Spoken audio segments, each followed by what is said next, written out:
Bom, pessoal, ok, agora está nomeada a aula. Eu vou começar aqui, já é o bloco 3. Esse já é o bloco 3 da segunda aula que eu estou gravando hoje aqui de tarde no Portal F3. Eu estou aqui no estúdio Ayrton Senna, não é? E eu vou entrar num tema agora do zero, que é a diferença entre as modalidades de lançamento de tributo.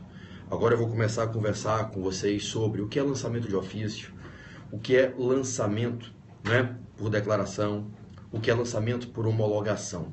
Então, eu vou ensinar a vocês, a partir de agora, a diferença entre as modalidades de lançamento, para que vocês possam perceber como é que se arrecadam tributos no Brasil. Friso que esse bloco que eu vou gravar agora é o bloco 3 da minha aula 1 sobre crédito tributário. No bloco 1 e 2 eu conceituei o que é crédito, a natureza jurídica do crédito, os elementos estruturantes do crédito e conceituei o que é lançamento. Agora eu vou fazer um bloquinho de 25 a 30 minutos e é bem legal, eu resolvi abrir a transmissão porque esse tema cai muito em prova, cai muito em prova, tudo bem? Então o que eu vou pedir a vocês é que ao longo da transmissão eu não vou ficar aqui olhando para a tela, eu estou olhando para a câmera que está ali atrás de mim, tá? Eu vou estar aqui olhando para a câmera de gravação e eu vou pedir a vocês que durante a minha gravação não mandem mensagens para não travar, tá certo? Se vocês puderem, mandem muitos coraçõezinhos. Obrigado, Cirlane. Obrigado aí, Priscilinha, Rafa, a galera toda que tá aí, tá? Mandem muitos corações. Elisângela Engrácio, nossa super coach, tá aí lá em Belo Horizonte. Jana, Flavinha, show de bola, a galera toda que tá aí comigo, tá certo? Então, se vocês puderem, convidem os seguidores, como a Maria Arlete fez, como alguns já fizeram. Convidem os seguidores, Rosa, Emerson, a galera toda, tá? Tamo junto? E aí, eu vou agora, ó, olhar pra câmera, o Joalisson vai soltar a vinheta, vai começar a gravação, e aí, zero mensagens, tá certo? Que eu não vou poder olhar pra cá pra baixo. Tudo bem? Pessoal do Saber Mais Direito, Dalmão, eu tô desde ontem te devendo essa ligação, né, Dalmão? Não consegui parar, meu brother. Tô devendo ouvir um áudio ainda da Elise e do Murilo Delta, tô com um áudio para responder do pessoal do Amo Direito, tô devendo a ligação para você, tô devendo ouvir 6 áudios da Claudinha Barros, tá atropelando, eu não tô conseguindo, e amanhã eu embarco, 6 e pouco da manhã, tem que estar no aeroporto antes das 6, para João Pessoa tá corrido, mas mais tarde, eu prometo, Dalmão, que eu vou te ligar, que eu sei que eu tô devendo isso para você, tá certo? Te amo, velho. Vamos lá, vamos soltar a vinheta, ó, tô começando a aula, hein, aula top, hein, aula foda, hein, só tema de prova, hein, quero vocês comigo, vamos lá? Vamos lá.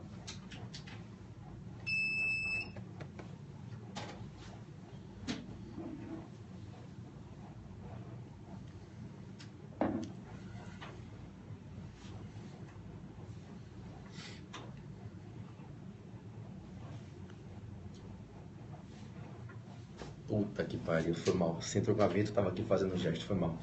De novo, solta a vinheta de novo. Errei. Eu olhei pra cá, não olhei pra lá, ele soltou a vinheta, eu não vim entrando. Foi mal, Jorge, desculpa, falha minha. Vamos lá, 30 segundos. Vamos lá?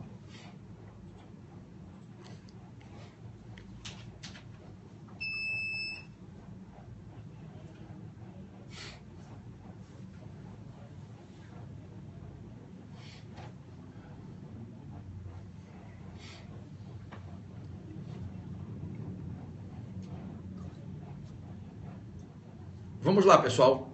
Bloco 3 dessa nossa aula. Como é que funciona o sistema arrecadatório de tributos no Brasil? Nascida a relação jurídica obrigacional tributária, ocorrido o fato típico, incidindo a norma tributária, o fato gerando a relação jurídica obrigacional tributária, como é que o fisco, como é que o Estado, sujeito ativo dessa relação tributária, arrecada os valores que correspondem ao seu direito subjetivo de crédito? Como é que se caminha no prumo da satisfação do crédito tributário? Como é que o Estado consegue arrecadar os valores que correspondem ao seu crédito? É disso que a gente vai falar agora. Prestem atenção, principalmente vocês que focam as provas de concursos públicos, do exame de ordem, prestem muita atenção. Existem algumas diferentes modalidades de procedimentos. Existem alguns diferentes procedimentos que o nosso ordenamento jurídico estatui para que a fazenda credora na relação tributária possa, através de hora um, hora do outro, através do procedimento que a lei designa como correto para aquele caso, agir no ARFAM, de arrecadar o que lhe é de direito receber.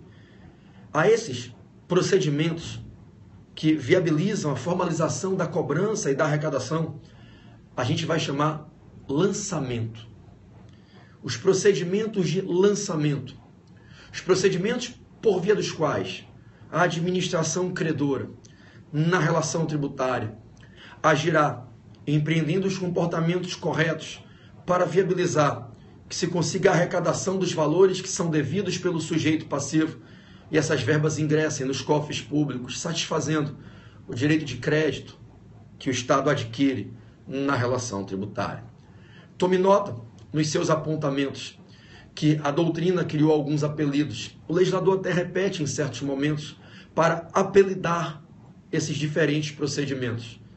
E é por conta de existirem alguns diferentes apelidos que a gente fala que existem diferentes modalidades de lançamento. Tome nota, por favor, que o primeiro perfil de procedimento é apelidado como lançamento direto ou de ofício. Lançamento direto ou de ofício. O primeiro perfil de procedimento para viabilizar a formalização da cobrança de tributos recebe o nome de lançamento direto ou de ofício. Há uma segunda maneira de se agir, pautando-se sempre na lei, para se cobrar valores correspondentes a débitos que satisfazem os créditos de direito de receber, que se chama de lançamento por declaração, híbrido ou misto. É uma segunda variante. Lançamento por declaração, híbrido ou misto. E há ainda um terceiro perfil de procedimento, que se chama de lançamento por homologação, apelidando-se ainda como auto-lançamento. Então, observe que a gente tem três diferentes vias, três diferentes procedimentos para se formalizar a arrecadação, para se formalizar o caminho de busca da arrecadação dos valores que são devidos. E esses três diferentes procedimentos são apelidados, ora como 1. Lançamento direto ou de ofício. 2. Lançamento por declaração, híbrido ou misto. 3. Lançamento por homologação ou auto-lançamento.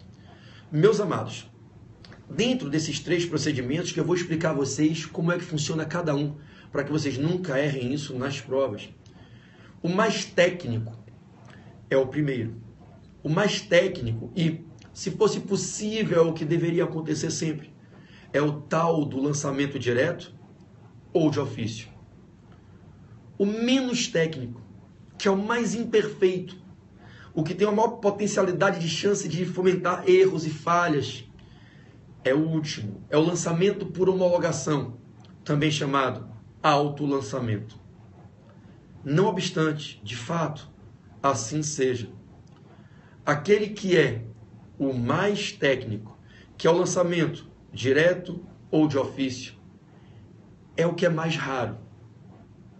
Já aquele outro, que é o menos técnico, que é o mais imperfeito, termina sendo o que se utiliza como regra, que é o lançamento por homologação.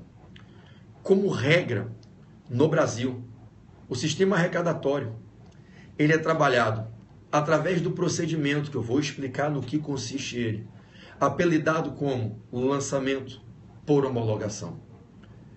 Há outro giro, aquele procedimento que é idealizado como o mais perfeito, que é o lançamento direto ou de ofício, é o que termina sendo o mais excepcional.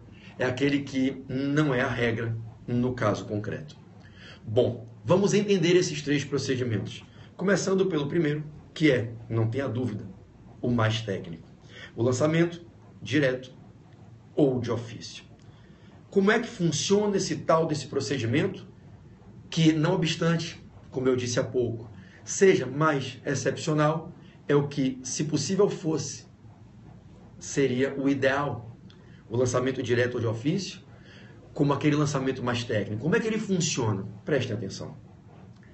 Quando ocorre o fato típico, algum contribuinte, algum sujeito passivo pratica o fato gerador da relação tributária e a norma tributária incide, quando ocorre o fato típico e a norma tributária incide, vejam bem, a administração recebe uma missão dada pelo legislador, a missão de, diante desse fato típico, através de uma autoridade administrativa competente, formalizar um procedimento por via do qual ela, a administração, através da autoridade administrativa competente, vai cobrar o valor, mediante a expedição de uma notificação para pagamento, daquele que é o sujeito passivo, que deve responder pelo débito fiscal.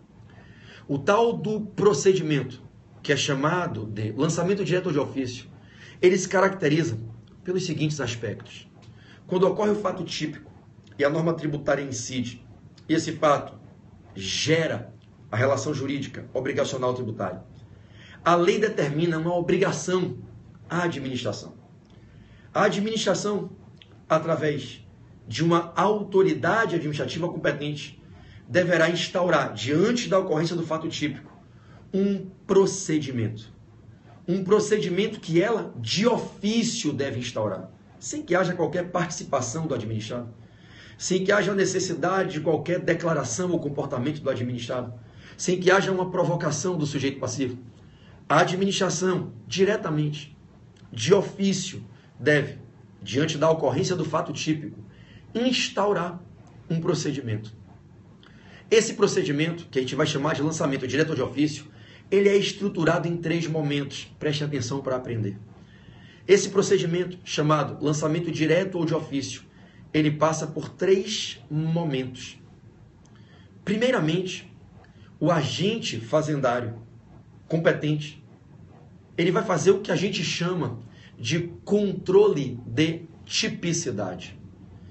Ele vai verificar se aquele comportamento, se aquela conduta, se aquele fato verdadeiramente é o que tipifica a hipótese de incidência da norma tributária. Instaura-se o chamado controle de tipicidade.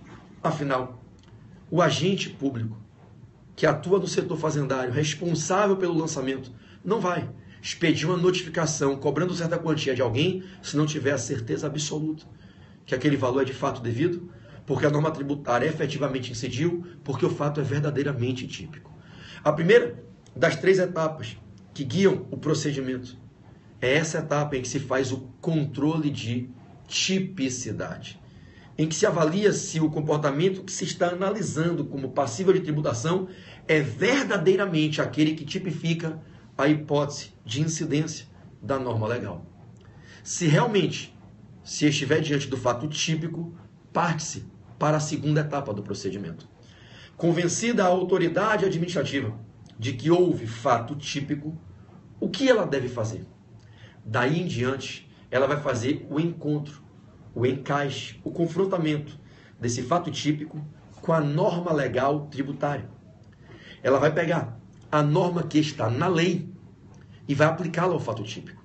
Ela vai fazer o encaixe, a subsunção do fato na norma. E após ter a certeza que o fato é típico, ela, a autoridade competente e responsável pelo lançamento, ela avança no procedimento e passa a interpretar a norma legal, para, interpretando a norma, identificar quem é o sujeito passivo, qual é o valor que deve ser cobrado, qual é a base de cálculo, qual é a alíquota desse tributo, de quem se deve cobrar conforme define a norma legal. E aí então, a autoridade administrativa competente, convencida de que o fato é típico, ela calcula a matéria tributável, ela identifica o sujeito passivo, e aí agora ela sabe quanto cobrar, de quem cobrar, como cobrar. E ela parte para o terceiro e derradeiro momento, que é o momento final desse procedimento, em que ela expede uma notificação informando a esse sujeito passivo que ele tem que pagar aquela determinada quantia, porque ele praticou aquele determinado ato, que é típico para a descrição hipotética como hipótese de incidência da lei número tal, e que ele deve pagar em tal local, em tal momento, sob pena de se sujeitar à penalidade pecuniária, à multa X.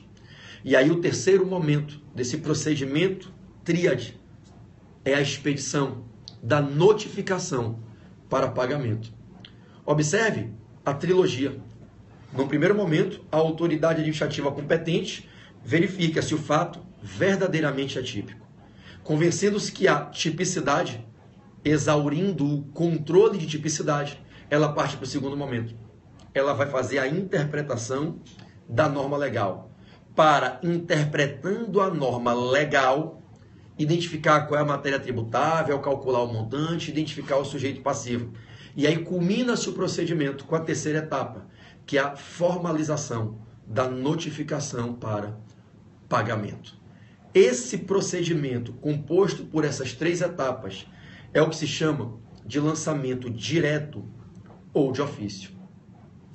Para alguns tributos, a lei determina que esse seja o procedimento, a possibilitar que a Fazenda cobre e possa receber os valores que são devidos e que satisfazem o seu direito de crédito na relação tributária.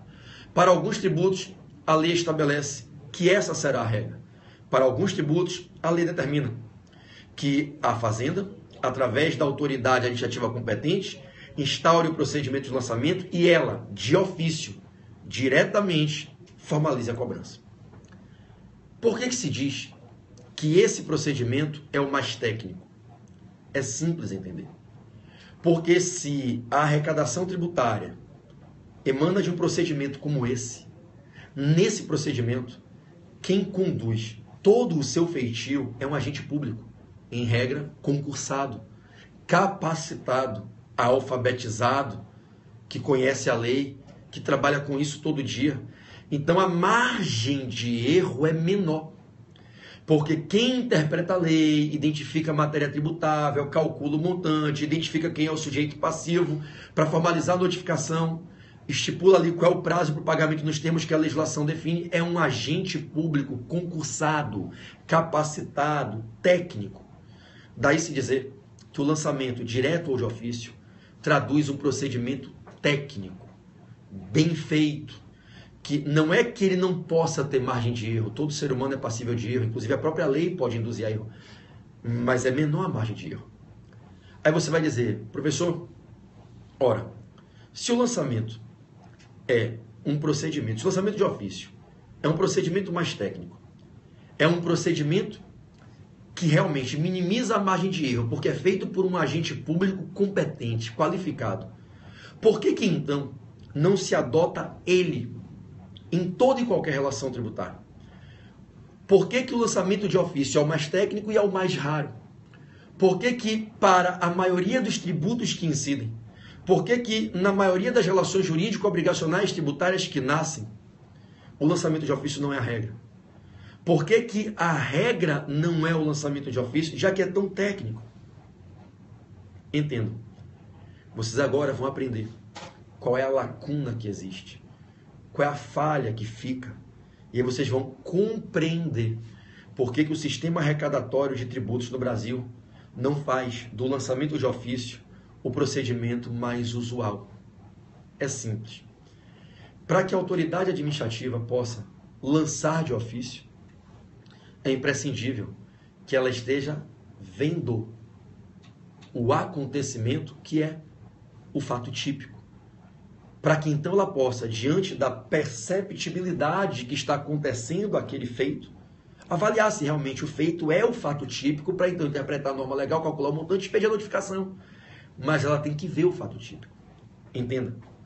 Para que o fisco possa, através da autoridade administrativa competente, lançar de ofício, e após lançando de ofício, exigir o pagamento, e aí então poder receber, a autoridade administrativa tem que estar vendo o lançamento, vendo o fato típico, vendo o fato gerador.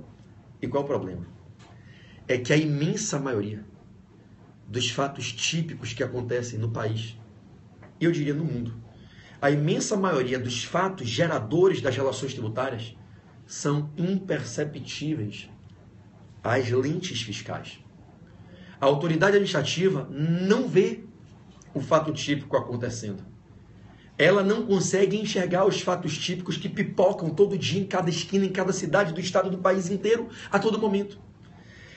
Se o ordenamento jurídico condicionasse o direito de arrecadar tributo, se o ordenamento jurídico condicionasse a arrecadação dos valores advindos do pagamento das dívidas de tributos à obrigação de um prévio e obrigatório lançamento de ofício, meus amados, a gente não teria arrecadação. Porque, por mais que o lançamento de ofício consista num procedimento técnico, praticado por um agente público competente, esse lançamento só vai se iniciar se a autoridade fazendária estiver vendo o fato gerador. E ela não vê.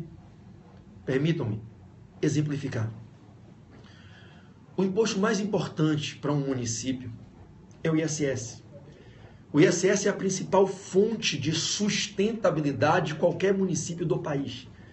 O ISS é um imposto que sozinho gera uma arrecadação na imensa maioria dos municípios brasileiros, que é mais do que o triplo do que o IPTU e o ITBI somados. Para que um município cobre o ISS, como é que ele vai cobrar de mim o ISS? Eu sou um autônomo, um prestador de serviço. Se ele não sabe aonde eu estou em cada momento do meu dia, com quem eu estou me relacionando, para quem eu presto serviço, quanto eu cobro, quanto eu recebo. Como é que o município onde você mora vai lançar de ofício o ISS de todos os prestadores de serviço, se ele não sabe aonde estão esses prestadores de serviço dia após dia, quantos serviços eles prestam, quanto eles cobram, quanto eles recebem. Eu estou, nesse momento, dando uma aula. Como é que o município vai saber quanto eu estou recebendo por essa aula? Ele não tem bola de cristal. Será que o seu município consegue saber aonde estão todos os prestadores de serviços, médicos, engenheiros, advogados, professores da cidade? Com quem eles estão se relacionando? Quanto eles cobram para cobrar de ofício o ISS? É impossível. Imagine no âmbito estadual. Imagine o ICMS. Imagine no âmbito dos estados. Como é que a Fazenda Estadual vai lançar de ofício o ICMS se ela não sabe qual é o movimento de venda que cada estabelecimento comercial, em cada esquina de cada bairro, de cada cidade do município, gera diariamente, durante o mês inteiro? Como é que eu posso submeter o Estado a, para arrecadar o ICMS que lhe é devido, ter que primeiro lançar de ofício, se ele não sabe e não tem como saber qual é o volume diário de venda de mercadorias que acontece em cada estabelecimento do Estado? Vou te dar um exemplo. Será que no estado em que você mora, eu moro no Rio de Janeiro, será que seria possível que a Fazenda Pública do Estado do Rio de Janeiro conseguisse identificar todas as operações de vendas de mercadorias que se fazem em cada supermercado, em cada farmácia, em cada lojinha de rua, em cada lojinha de shopping, cada pacote de pão de queijo que é vendido numa lanchonete, de cada estabelecimento, de cada esquina, de cada rua, de cada cidade do estado inteiro? É impossível. Pessoas vendem mercadoria, desde pastas de dente, a comidas, a vestimentas, em múltiplos estabelecimentos, em todos os cantos do estado. Estão gerando dívida de ICMS diariamente. O Estado não tem como controlar isso. É impossível. Então, o sistema de arrecadação dessas dívidas que existem a partir de quanto o fato gerador ocorre, não pode ser um sistema que, para que o Estado possa receber o que é de direito que ele receba, ele dependa de uma prévia interpelação. Porque ele não vai interpelar. Ele não vai notificar para pagamento. Porque ele não consegue botar um fiscal, um agente humano em cada loja da cidade, de cada cidade do Estado. Ele não tem como estar presencialmente dentro de cada estabelecimento. Então perceba que por mais que o sistema de lançamento de ofício seja um sistema técnico, porque ele é guiado por um procedimento de cobrança conduzido por um agente público que sabe o que está fazendo, ele não seria eficiente no que tange ao propósito de viabilizar a arrecadação dos tributos. Por quê? Porque para a imensa maioria dos tributos, o fato gerador diria, meu eterno mestre, meu eterno guru, professor Ricardo Lobo Torres, foi o meu orientador há quase 20 anos atrás, no meu primeiro mestrado. O professor Ricardo Lobo Torres dizia assim para a gente: os fatos geradores dos tributos mais importantes são invisíveis às leis fazendárias. A União não tem como ver quanto cada pessoa física no Brasil inteiro está oferindo de renda diariamente. É impossível, não é questão de ter ou não ter boa vontade, é questão de ser ou não ser faticamente possível. E não é possível. Então, o mais técnico dos procedimentos, que é o lançamento de ofício, termina não sendo possível para a maioria dos tributos. E você está entendendo por quê? Porque na maioria dos tributos, o fato gerador é invisível às lentes fazendárias. E se o fisco não vê o fato gerador, não posso obrigar o fisco a lançar para poder arrecadar se ele não sabe que tem um fato que gera o direito de lançar acontecendo. Aí você vai dizer, então em quais tributos vai se adotar o lançamento de ofício como obrigatório? Em poucos. Em quais? E por quê? Perceba agora como as coisas são extremamente lógicas. Por que no IPTU se adota o lançamento de ofício?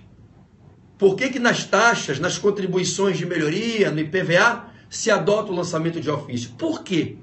Por que será? Reflete. É simples entender. Esses tributos são tributos que fogem ao perfil que eu vim apontando há pouco. Nesses tributos, quebra-se a regra de que o fato gerador é invisível. Nesses tributos, o fato gerador é visível. Nos tributos que incidem sobre acontecimentos, sobre fatos típicos que a fazenda vê, que a fazenda enxerga, não faz sentido abrir mão do procedimento mais técnico, mais seguro, em que uma autoridade administrativa competente interpreta o fato, vê que ele é típico, interpreta a norma legal, calcula o montante e expede a notificação para informar ao leigo, em regra leigo do contribuinte, quanto ele tem que pagar, aonde, quando. Nos tributos de fato gerador visível, não faria sentido algum abrir mão do lançamento de ofício como procedimento correto para viabilizar a arrecadação. Quais são os tributos de fato gerador visível? É fácil analisar, basta pegar tributo por tributo e ir analisando. Observe o IPTU. A norma do IPTU incide sobre que perfil de fato típico? O comportamento de alguém ser proprietário, titular do domínio útil ou possuidor com ânimos domini de um imóvel, predial ou territorial, por natureza ou por acessão, urbano. De novo, qual é o fato típico do IPTU? O IPTU, ele incide sobre o comportamento de se ser proprietário, titular de domínio útil ou possuidor com ânimo de domínio a qualquer título, de imóvel, por natureza e por acessão, urbano. Eu pergunto, será que o município sabe ou será que ele não sabe? Quem é o proprietário de cada imóvel urbano? É óbvio que ele sabe. Porque a planta imobiliária do município, ela é toda consolidada em documentos públicos. Para que você adquira um imóvel e se torne proprietário dele, quem vai lhe deferir o direito de propriedade é um órgão público ao formalizar o procedimento de registro. E vai existir essa informação no cartório de imóveis. O RGI se comunica permanentemente com a Cefaz municipal. O município sabe quais são todos os imóveis que existem na cidade, dentro da zona urbana, e em nome de quem esses imóveis estão. Eu não preciso declarar ao município que eu tenho um imóvel no meu nome. Ele sabe, porque foi através de um órgão público municipal que se gerou a formalização do registro que constituiu o meu direito de propriedade sobre esse imóvel. Então, quando começa o ano e se percebe que está acontecendo o fato típico do IPTU, ser proprietário de imóvel urbano, fato típico esse que se apura no início de cada ano para os imóveis usados, ora, o município não depende de mim. Ele não precisa que eu declare que o imóvel está no meu nome. Ele não precisa que alguém conte para ele que o fato gerador está acontecendo. Ele sabe que o fato gerador está acontecendo. O fato é de visibilidade aberta, pública e inconteste. E ele não só sabe que o fato está ali, ele sabe quem é o proprietário do imóvel. Aí ele pode verificar se realmente, naquela situação, as pessoas são proprietárias. Nos casos da enfiteus ou casos similares, existe um domínio útil instituído. E aí ele pode olhar para a lei, interpretar a norma legal do IPTU, base de cálculo, alíquota, identificar o sujeito passivo, calcular o montante e expedir a notificação do lançamento de ofício mediante a expedição do carnê para pagamento. Por que que a lei determina que no IPTU se adote esse procedimento técnico do lançamento de ofício? Porque ele é o melhor. E por que que ela escolhe aplicar o melhor procedimento aqui? Porque é cabível. E por que que é cabível? Porque o fato gerador é visível. Olhe uma taxa de polícia.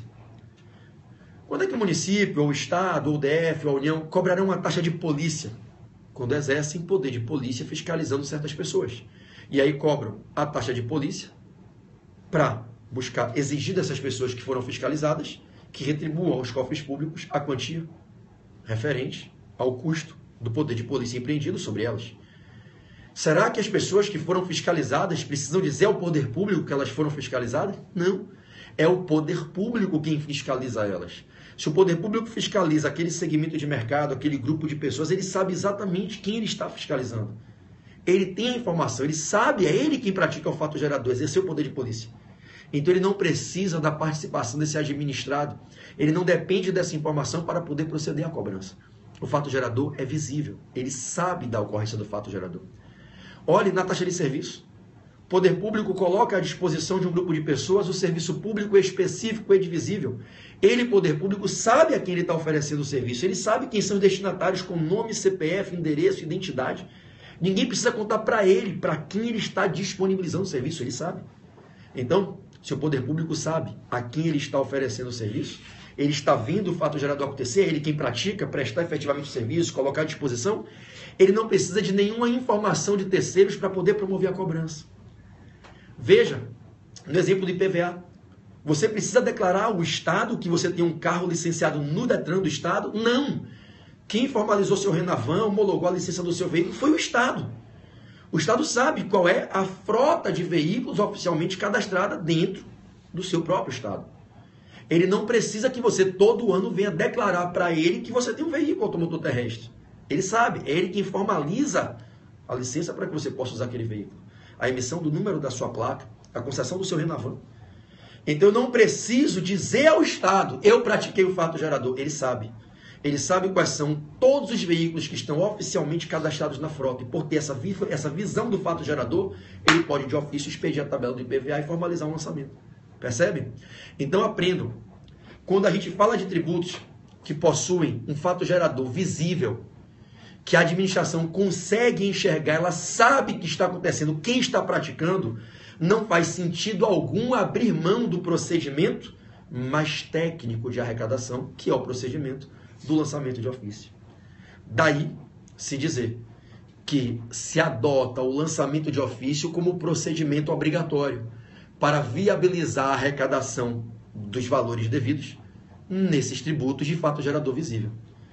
Quem vai dizer, gente, qual é o procedimento a ser adotado, e pode ser esse, que é o lançamento de ofício? É a lei. É a lei que vai definir o procedimento de cobrança. E a lei define o lançamento de ofício, o lançamento direto de ofício, como procedimento de cobrança, com base nesse critério que eu estou ensinando. O que eu estou fazendo não é só dizer para vocês como eu poderia fazer, no ensinamento superficial, numa linha rasteira, superficial, pragmática, sinopsiana. Olha, os tributos lançados de ofício são esses aqui, ó, IPTU, IPVA, CIP, taxa e contribuição de melhoria. Você ia decorar que esses são os tributos lançáveis de ofício, mas você não ia entender por quê. E talvez nem soubesse o que significa dizer que é lançado de ofício. Agora, o que é que você está aprendendo? Os tributos para os quais a lei define que se adotará o lançamento de ofício são aqueles que a lei, ele, o legislador, percebe que condicionar a arrecadação à obrigação do lançamento de ofício não prejudica a possibilidade arrecadatória. Porque se o legislador percebesse que determinar o ente federativo que ele só pode arrecadar se lançar de ofício e percebesse que ao fazer isso prejudicaria a arrecadação, porque condicionar o lançamento de ofício de um tributo que não se vê o fato gerador seria um tiro no pé, é óbvio que a lei não faria. Então a lei impõe o lançamento de ofício como obrigatório quando se trata de tributos que tem fato gerador visível. PB, e nos tributos que o fato gerador não é visível? Para esses, se abriu mão do lançamento de ofício obrigatório. E aí não existe a obrigação de o fisco lançar para poder arrecadar. Aí se criam outros procedimentos, que é o que a gente vai ver no bloco final, no próximo bloco. Um vai se chamar lançamento por declaração híbrido ou misto, e o outro vai se chamar lançamento por homologação, apelidado como autolançamento. Conclua comigo, para encerrar esse bloco 3, que no sistema arrecadatório brasileiro existem diferentes procedimentos para formalizar a busca da arrecadação dos tributos. O primeiro se chama lançamento direto ou de ofício, que foi esse que a gente estudou nesse bloco. O segundo se chama lançamento por declaração, híbrido, misto. Você vai entender o porquê do apelido misto, híbrido. E o terceiro se chama lançamento por homologação ou autolançamento. O lançamento por declaração, o lançamento por homologação são procedimentos diferentes desse primeiro. O que vai marcar o lançamento de ofício é que a Fazenda não precisa da participação do contribuinte para promover a cobrança. O contribuinte não tem que declarar nada, ele não tem que interpretar a lei, calcular montante e sair pagando antecipado.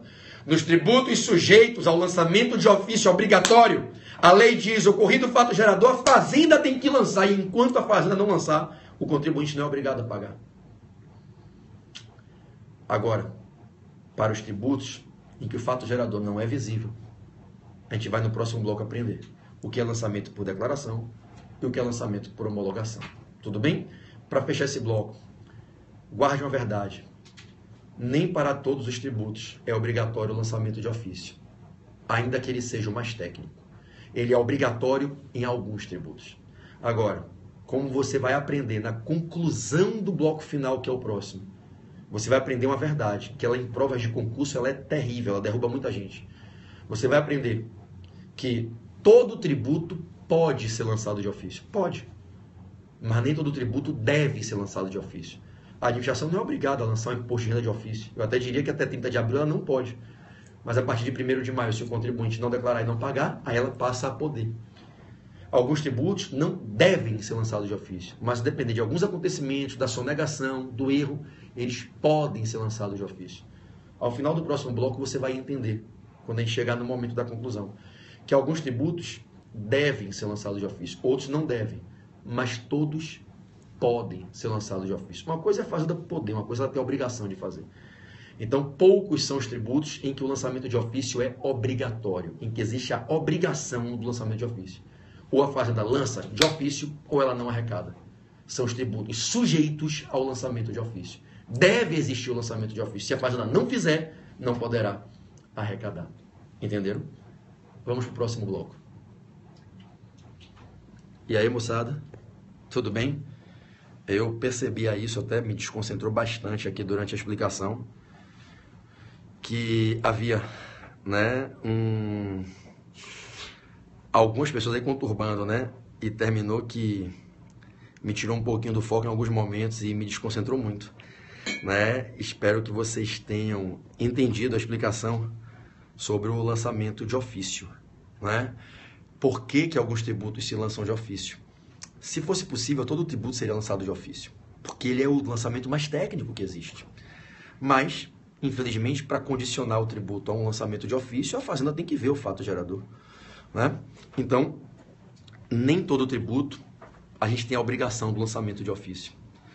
Agora eu vou gravar o próximo bloco para explicar o que é que acontece no imposto de renda, no IPI, no ICMS, no ISS, na COFINS, nas CIDs, em que não existe nenhuma obrigação de fazer o lançamento de ofício.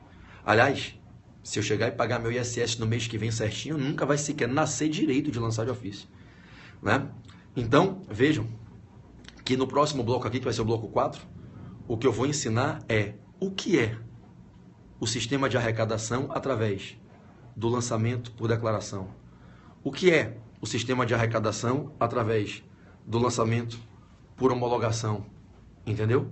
Então, observe. Obrigado pelo carinho, pessoal. Periscope não deve fazer pergunta, gente. Pelo amor de Deus, não tem como. Eu estou no meio de uma aula, você no meio de uma palestra, você corta o palestrante. Peraí, pare sua palestra aí. 1000 pessoas assistindo a palestra, levanta a mão e corta o palestrante. Não existe fazer pergunta durante a explicação.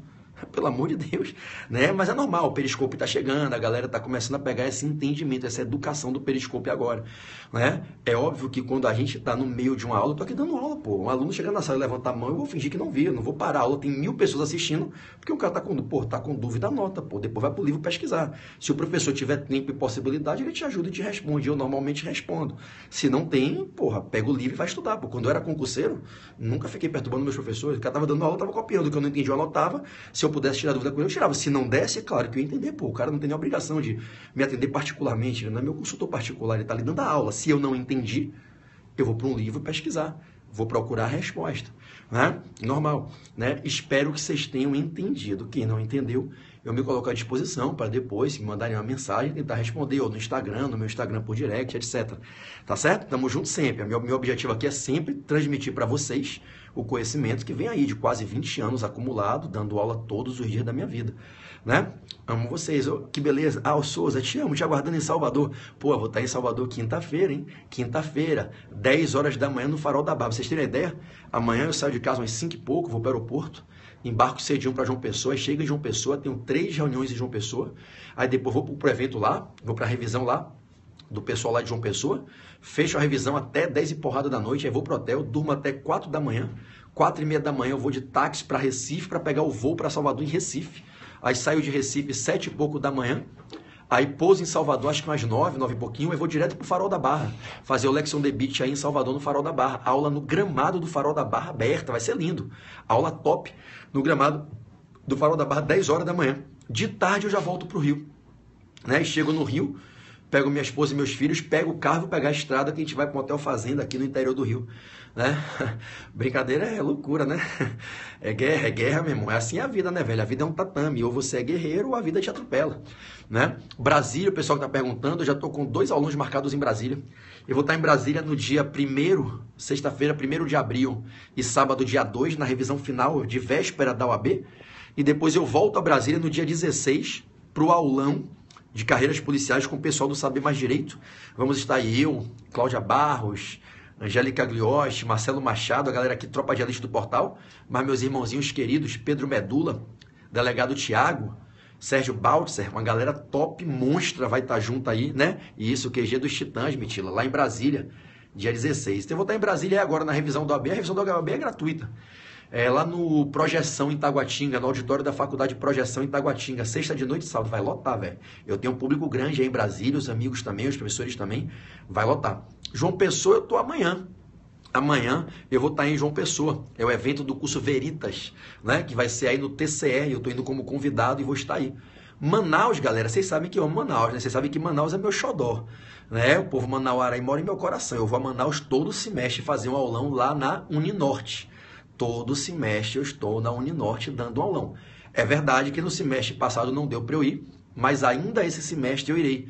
Devo ir em final de maio ou em, no máximo, ali junho, né? Deverei estar lá na Uninorte, tá certo? Brasília começa às 19 horas, sexta-feira, dia 1º de abril. Tudo bem? Então, pô, tem uns caras sem noção, né, velho? Porra.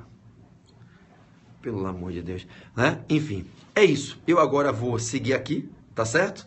Como te chamo para fazer, para lecionar? Me manda um direct lá no Instagram, que a gente filtra isso. Eu vou lhe passar meu WhatsApp, você vai me chamar no WhatsApp e a gente marca para fazer um evento, um aulão, uma palestra, né? Aí na sua cidade, se vocês quiserem levar o PB, eu vou com o maior prazer, com o maior orgulho, fazer um aulão aí, a gente pode fazer um aulão beneficente, de portas abertas. Ah, verdade, né?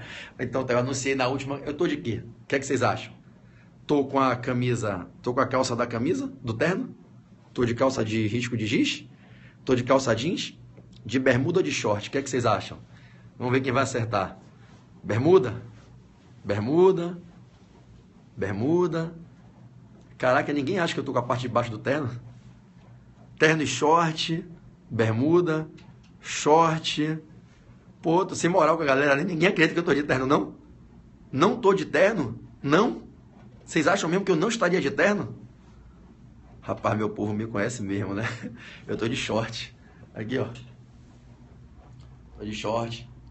Tô de shortinho, short branco. É? Tô aqui, ó. Deixa eu abrir pra vocês verem, ó. Tô de short, tênis e meia. Tô de short. Vim com aqui a minha camisa aqui, ó. Tá aqui no cantinho. Hoje eu vim de short e camiseta aqui, camisa polo. Dei aula na turma presencial de manhã. Sunga não, porra, sunga é foda. Né? Isso. Eu tô de short mesmo, hoje eu tô de short. Tá certo? Então, galera, aqui sensualizando nada, dá não, Fortini, não tem, ó minha carinha, filha, aqui não tem, sensualizou, olhou pra carinha, toma até susto, né, papai do céu, não caprichou muito não, né, não dei muita sorte, né, eu tenho deficiência facial, né, déficit de beleza mínima facial, essas orelhinhas de abano, a monocelha, dentinho quebrado, tem jeito pra mim não, filha, né, que depilando a perna do quê, rapaz, tá maluco, perna cabeluda, rapaz, perna de macho, rapaz, de homem, né, depilando a perna do quê, tá doido, porra, né, que é perna de macho, rapaz, aqui depilando a perna. Homem que depila a perna não é nadador. Se não for nadador, não tô entendendo, né? né? Mas beleza, viu, galera? É uma alegria sempre estar com vocês aqui no Periscope. Vocês, eu amo vocês, rapaz. Vocês me divertem, eu me divirto com vocês. Eu sei que às vezes eu divirto vocês também. A gente compartilha aí o conhecimento, a gente divide, né? Esse aprendizado jurídico, né? Eu tenho muito carinho, muito amor por vocês. Vocês são pessoas muito queridas. Obrigado por compartilhar aqui esses momentos, né? Cara é feio, mas é macho. É isso aí, Decinho. É verdade, né? O que importa, né, meu brother? A gente tem um coração bom, ter sempre uma boa intenção, querer fazer o bem, né? Isso é o que vale a pena. O resto, né, velho? Deus compensa a deficiência, a facilidade com outras qualidades. Tá bom? Valeu, gente. Que Jesus abençoe todos vocês. Um beijão no coração de cada um. Quem não me segue no Instagram, me siga, hein? Quem não tá no meu Instagram, segue lá, hein? @Pedro Barreto, Portal F3. @Pedro Barreto, Portal F3. Tá bom? Amo vocês. Um beijo. Fiquem com Jesus e até a próxima. Valeu, galera.